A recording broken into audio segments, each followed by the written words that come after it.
రామ చక్కని సీతకి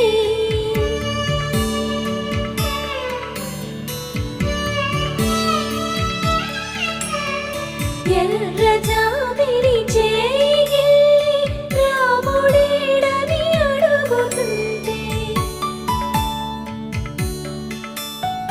చూడలేదని పెదవి చెప్పే చెప్పలేమని కనులు చెప్పే నల్ల పూసై